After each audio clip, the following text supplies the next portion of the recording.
Good evening, you're watching To The Point. I'm Preeti Choudhry. Let's cut across to the latest coming in from the battleground of Maharashtra. The Maha battle has already begun. Ticket distribution already on, even though the seat sharing hasn't been finalized. Mahayuti, Maha, Vikas, Aghadi have been holding back-to-back meetings ahead of the Pawar battle. Though the Mahayuti is yet to seal a seat-sharing pact, the Deputy Chief Minister Devendra Fadnavis held a roadshow before filing his papers. Sena UBT MP Sanjay trained his guns on Shinde Sena for going to Delhi to hold a meeting with Amit Shah, calling Shinde Sena duplicate Sena. Raut stated it had been Bala Sahib Sena. They would have never gone to Delhi for seat-sharing talks. And in the recent setback to the Congress, Baba Siddiqui's son, Zeeshan Siddiqui, has joined Ajit Pawar's NCP. His father was with the Ajit Pawar NCP, and he's now all set to fight the battle from Bandra. ये सही है कि मेरा छठवां चुनाव है, लेकिन जैसे पिछले 5 चुनावों में मेरे साथ जनता का भी आशीर्वाद था, माताजी का भी आशीर्वाद था, ऐसे ही इस समय भी वो आशीर्वाद रहेगा और बहुत अच्छे वोटों से मैं चुनकर आऊंगा। बात ऐसी है कि मुख्यमंत्री का हाईकमांड जो है, उनके पास जो शिवसेना बची है, वो शिवसेना का हाईकमांड होता है दिल्ली में अमित शाह जी के घर पर। हाँ, जब हमारी शिवसेना है ओरिजिनल बाला साहब ठाकरे जी की, उनको कभी सीट शेयरिंग के लिए दिल्ली में जाने की नौबत नहीं आई। उस वक्त प्रमोद महाजन जी, गोपीनाथ मुंडे जी या लालकृष्ण आडवाणी साहब मुंबई में आते थे, बाला साहब ठाकरे जी के साथ, उद्धव जी के साथ बैठकर पूरा सीटों का बंटवारा होता था।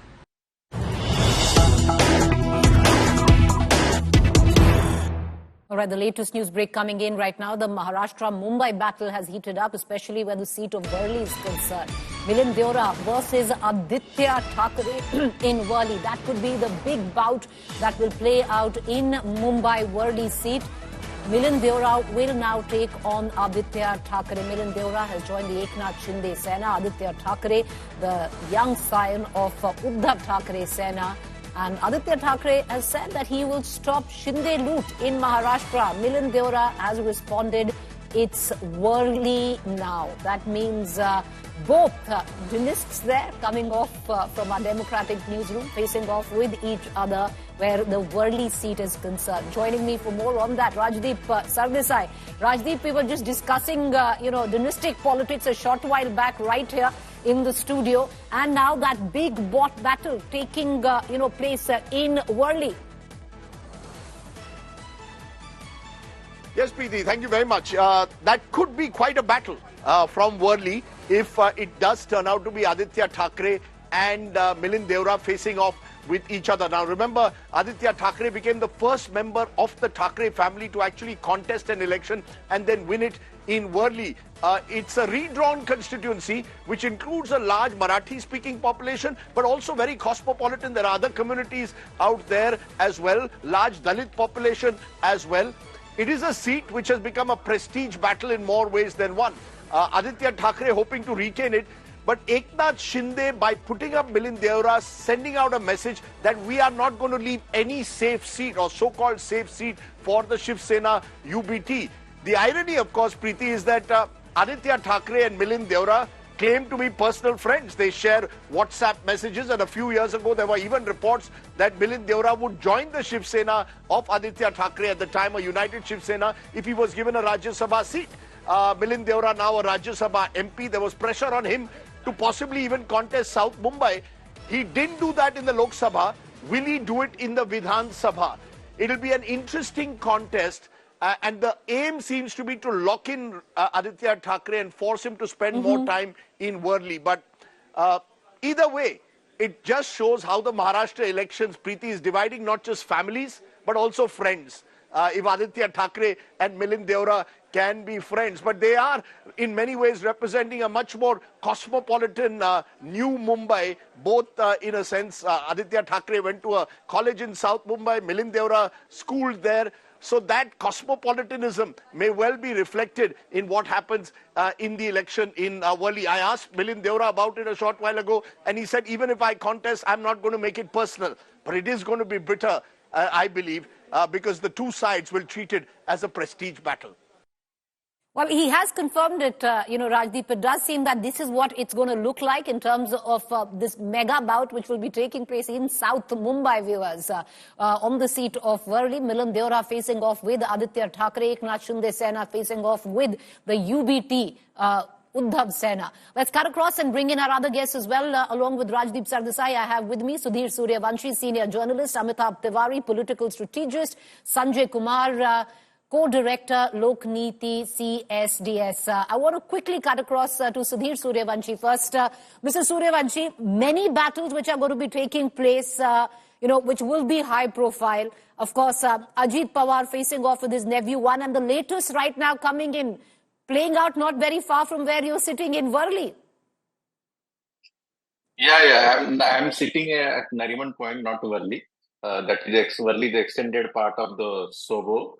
As Rajdeep has, rightly pointed out, I think first time I am also seeing, father is father, son, father, daughter, brother, like Ashish Shalari, Mumbai BJP president, his brother Vinod Shalari is also contesting. Then husband, wife. There are many. I think this election is all about the families and the relatives election. This is very different kind of election we are seeing in Maharashtra. Now, if you see in New Bombay itself, Ganesh Naik, who is a BJP sitting MLA, is contesting from the Airoli, while his son was denied ticket. His name is Sandeep Naik. He switched over to the Sharad Pawar-led NCP. He got the Tutari as a symbol. So, in this election, if anybody is denied ticket, they are easily switching over the different parties or even threatening to contest as an independent. There are many independents in this election. I can see the scenario as it was there in 1995.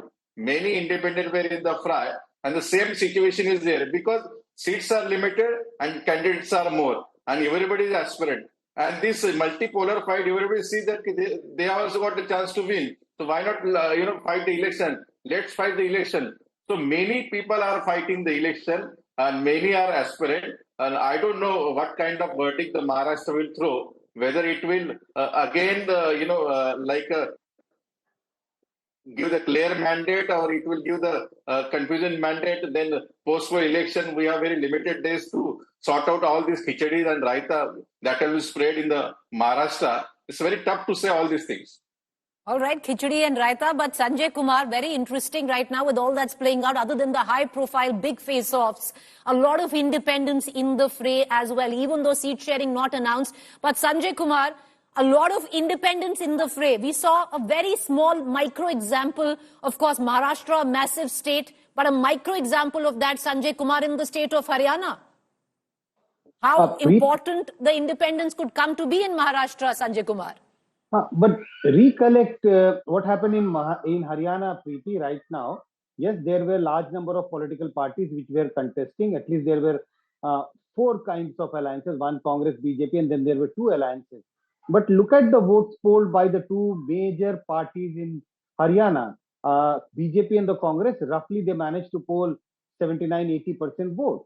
So despite large number of political parties in the fray, despite large number of independent contesting election, the 2 parties managed to corner a very large number of votes, much bigger share compared to what used to be in the past Haryana Assembly election. The point I am trying to say is that even there are large number of political parties, independents contesting election in Maharashtra, but I think the contest seems to be heading for a bipolar contest between the 2 alliances.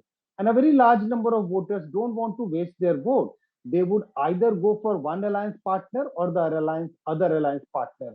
There would be large number of independents, but I don't think that they would make such a huge difference that Maharashtra Assembly could be a hung assembly and independents would be holding the key to which party forms the government in Maharashtra. I think that's not going to be the situation in Maharashtra because an average Indian voter doesn't want to waste the vote. Amitabh Tiwari, do you concur with Sanjay Kumar? Because if it's going to be intensely bipolar, then many would also suggest that the role of independence becomes that more interesting. Even if they chip away that little bit from either sides could matter in the long run. Yeah, so essentially, what we saw in Haryana is that the independents or smaller parties did not win significantly higher number of seats. But we have to see on how many seats they actually damage the prospects of Congress or BJP or vice versa. So on 29 seats, the candidate who was third got higher votes than margin of victory. On 17 seats, that candidate damaged Congress, and on 12 seats, they damaged the BJP. So on a net basis, they damaged Congress in 5 seats. So while they might not be able to win and may not force a hung assembly, however, that is also not ruled out. However, as Sanjay ji has said, voters are giving clear mandates. The number of hung verdict mandates you could see only last in Haryana and probably in Meghalaya in 2023. So, but they could damage the prospects of parties. We already have a rebel on the seat of Harshvardhan Patil, who joined NCP SP from BJP. We already have a significant rebel there. So, smaller parties, independents, always have had a role in Maharashtra politics, around 25% vote share, 25 to 30 seats. It's not how much they will win, but as vote cutters, on how many seats and whose prospects they will damage. That will become the key in the end to the story of Maharashtra. Well, that would become the key in the end of the story of Maharashtra. How much of vote could the independents actually cut? But Sudhir Suryavanshi, while both the alliances would want to project an image that they are well and united, it does seem right now, at least from where we are standing, that the Aghadi seemingly a lot more issues where seat sharing is concerned than the Mahayuti.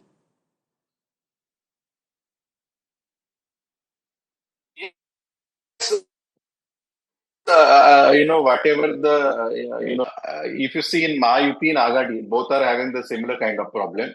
In Mahavikas Aghadi, there are 15 seats which are more disputed seats, while in Mahayuti there are 30 seats. In Mahavikas Aghadi, they are dispute over the project in the Chief Minister phase. Same with the Mahavikas, Mahayuti also. They don't want the project Eknath Shinde as the Chief Minister's phase. Ajit Pawar and Devendra Fadnavis hold the card close to the chest because both are the long-time aspirant. Ajit Pawar is a long-time aspirant and Devendra Fadnavis is an aspirant from last 2.5 years for the Chief Minister. So things are playing in a different way. Therefore, Shinde is also, there is news that he is also in touch with the Sharad Pawar. They are having the dialogue underhand, which seats they should support or not support, which seat they should, put the rebellion also. If you see, for example, many seats where the BJP has declared the candidate, where Shinde, the people who belong to Shinde Sena, they are rebelling there, many seats. It is Thane, Kalyan. So Sudhir Suryavanshi, I just got on to what you were saying right now, and it's something that we were discussing right before the show, because anything can happen in Maharashtra, because the word or speculation is that the Shinde faction now in touch with the Sharad Pawar faction. What could that actually mean? Because they seem to be two strong points where either sides of the alliance is concerned right now. There is one focal point for both of them. Both of them don't want the BJP grow. Shinde wants BJP to grow, but at a limited space, because he wants to continue as a chief minister. If BJP gets the more number, BJP will throw him in the dustbin, and the BJP will make his own person as chief minister. And the same Sharad Pawar also want in Maharashtra. BJP should be restricted, and it should be restricted so that his party and the other alliance partner can take more space. So they have got equal, one enemy and fighting for the same battle. Therefore, their interests are the same. Rajdeep, I want to bring you in on this because, speculation aside on who's in touch with who, Sudhir Suryavanshi touched in on that. But if you look at both sides of the alliance, look at the Maha Vikas Aghadi at one end and you look at the Mahayuti at one end. As per you, the weakest links and the strong ones where these alliances are concerned. The weakest first. What is the weakest link on either sides of the divide? Well, I think the weakest links clearly, Preeti, on either side as of now. For the MVA, the Shiv Sena UBT has to get its act together. They are the ones who've suffered the biggest loss in cadres, especially in the Mumbai, Konkan, Thane area, where Eknath Shinde, and particularly after the Ladki Bahin Mukhyamantri scheme, has become a more popular figure. And he's got resources and he's got cadres. The Thackeраys have emotion and the surname on their side. So I think UBT Sena is going to have to get their act together. And I think Ajit Pawar is still playing catch-up versus Sharad Pawar in the western Maharashtra region. So given the fact that there are 58 seats in Western Maharashtra, given the fact that between Konkan and Mumbai, you're looking again at 50 plus seats, I think these are the two key areas. Rajdeep, and the strong ones in the alliance, with many seem to suggest Eknath Shinde and of course Sharad Pawar on the other. You mean the stronger leaders? The strongest leader at the moment for the MVA appears to be Sharad Pawar. He is focusing on strike rate. Canny Sharad Pawar is focusing on getting the maximum number of winning seats. It's not about whether I get 100 seats to fight, but how many can I win? I think when it comes to the Mahayuti, clearly Shinde's popularity has risen in the last few months and he's become a pretty strong figure. He's also playing a major role in the context of Maratha politics in Marathwada, where this election could well be won and lost. But eventually, the largest region of Maharashtra is Vidarbha. 62 seats, and that's going to be primarily BJP versus Congress, and will decide who becomes party number one. All of this is up in the air. I think the X factor, Preeti, is the Ladki Bahin scheme. If this scheme works to consolidate women voters, as it appeared to do in Madhya Pradesh, then I think the Mahayuti is very much in pole position. But after what happened in Haryana and the Lok Sabha elections, I don't want to predict anything, certainly not in my home state. Sanjay Kumar, let's just look at, what we just spoke of, where the Uddhav Sena is concerned vis-a-vis Eknath Shinde Sena. And if you look at the Lok Sabha results, it really does seem that at least for now, it is the Uddhav Sena who seems to be a lot more insecure going into this election. I'm not sure whether Uddhav Sena is very insecure compared to Shinde Sena. Yes, there are factors which tilts in favor of Shinde Sena because he is the chief minister, he is in the ruling party, and there are chances that party workers try to side or wishes to side with the party, which is the ruling party, wishes to side with the leader, which is in power of position, because you can get all kinds of benefit from that. But if you look at the verdict of the Lok Sabha elections 2024, I don't get a sense that there is a huge difference between the two Shiv Senas. Yes, you get a sense that there is a huge difference when it comes to the two sections of the NCP because Ajit Pawar performed very badly. But I think the two sides of Shiv Sena are more or less of equal strength. If I go by the past electoral verdict, let's see how things unfold in the coming assembly election. Amitabh Tiwari, do you concur? No, essentially, if you see in terms of vote shares, as per my analysis, UBT has around 60% of the original vote of Shiv Sena, and Eknath Shinde has around 40%. Whereas on the NCP side, it is 75-25, 75 with Sharad Pawar and 25 with Ajit Pawar. That said, of the 75 seats in Thane, Konkan and Mumbai region, UBT has an edge in Mumbai, whereas Eknath Shinde has an edge in Thane, Konkan. The problem for UBT is that even BJP is strong in Mumbai region. So the lead which they had in terms of assembly seats was only 4 seats. Of the 36, MVA 120 and the Mahayuti 116. Whereas in Thane, Konkan, Congress does not have a significant presence, neither does NCP Sharad Pawar. So the lead there which Mahayuti had was 27 and 12. That's a big lead. It's because in pocket of Thane Konkan, Shiv Sena UBT does not get the reciprocity of vote transfer from a Congress and NCP SP. And that is why he is looking for more seats to contest in Vidarbha, in Marathwada and elsewhere, because here he realizes that the battle could be even between Shinde and him in terms of seats, vote share conversion to seats. And of Mr. Suryavanshi, isn't that one of the main issues why it's problematic right now where the Maha Vikas Aghadi is concerned? Because it seems Uddhav Thackeray wants to compensate on what he feels he could lose in the Konkan area and Mumbai with that of seats coming in from East Vidarbha. Yeah, so essentially of the 65 seats which Shiv Sena has... Maha Vikas Aghadi... Yeah, Mr. Suryavanshi, go ahead, sir, quickly. Yeah. In Maha Vikas Aghadi, I was just at NCP, YB Chavan only talking with many leaders. So in Maha Vikas Aghadi, NCP Sharad Pawar faction has to play the 2020, Congress has to play 2020, but Uddhav Thackeray wants to play, test match and the score like a test match only. So the more burden is on the Sharad Pawar and the Rahul Gandhi Congress party. And I don't know how Uddhav Thackeray will catch up both. If he really perform well, then there are chances of Mahavikas Aghadi coming back to the power. If Uddhav Thackeray again perform like the Lok Sabha, then their chances get narrowed down. That's a lot of pressure where Uddhav Thackeray is concerned, and you can see that pressure, especially where the talks are concerned in seat sharing. But I appreciate all four gentlemen for joining us. Thank you there. This is something that is going to be spoken of in detail in days to come, and you can trust us to get you the latest on what is a high-impact election. Stakes are high. Returns will be higher on this one.